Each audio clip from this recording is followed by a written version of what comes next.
আসসালামু আলাইকুম, welcome to sweet and savory channel. সবাই কেমন আছেন? আলহামদুলিল্লাহ, আমি ভালো আছি। আজ আপনাদের জন্য নিয়ে এসেছি এগ পুরি কারি। আমাদের বাসার সব বাচ্চারাই ডিম না খাওয়ার জন্য অনেক ধরনের বায়না দেখায়। যদি আমরা একটু ডিফারেন্ট করে বাচ্চাদের ডিম রান্না করে খাওয়াই, অবশ্যই বাচ্চারা খাবে। আর রোজ রোজ একই স্টাইলে ডিম রান্না করে বাচ্চারা খেতে চায় না। তাই আমি আমার বাচ্চাদেরকে একটু ভিন্ন ধরনের রেসিপি করে ডিম খাওয়াই। আজ একটা রেসিপি আপনাদের সাথে শেয়ার করছি, চলুন তাহলে দেখানো যাক।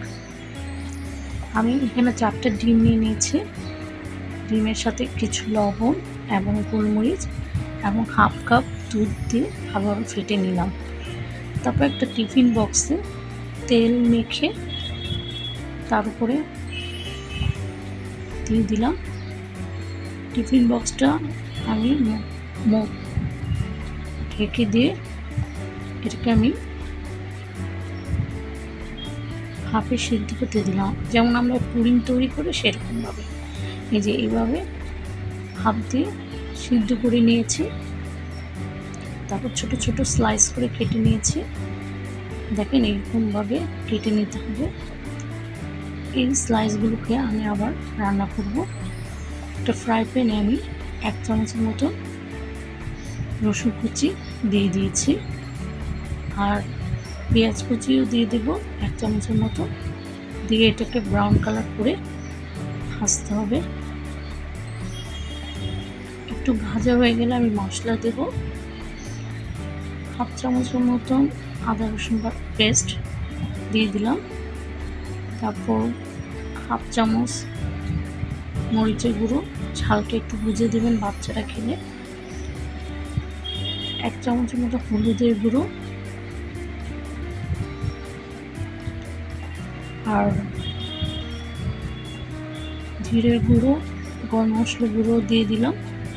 দিয়ে একটু কষিয়ে নেব পানি দিয়ে।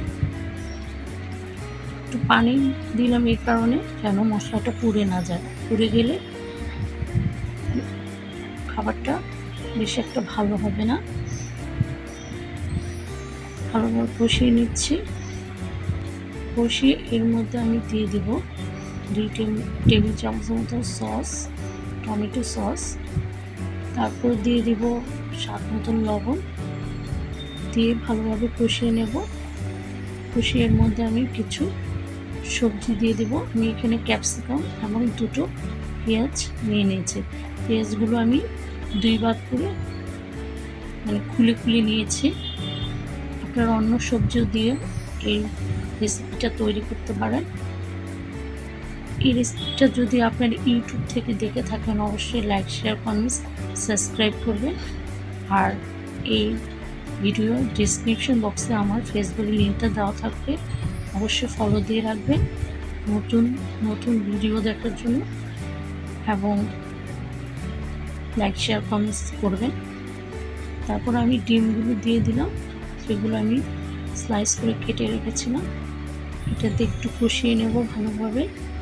কষানো হয়ে গেলে আমি ফালি করা কাঁচামরিচ দিয়ে দেব কয়েকটা, দিয়ে একটু কষিয়ে নেব।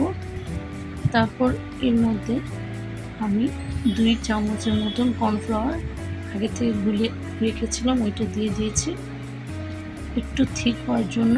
দেখুন হয়ে গেছে আমার এগ পুডিং কারি। একটু ধনেপাতা দিয়ে নামিয়ে ফেলব। দেখতে কতটা লোভনীয় হয়েছে। বাচ্চাদের সামনে এভাবে রান্না করে দিবেন, বাচ্চারা অবশ্যই খাবে। এই রেসিপিটা এতটা মজা যে বড়রাও খেতে খুব পছন্দ করবে। আশা অবশ্যই একবার হলে ট্রাই করবেন। আজ এ পর্যন্ত, সবাই ভালো থাকেন। আল্লাহ হাফেজ।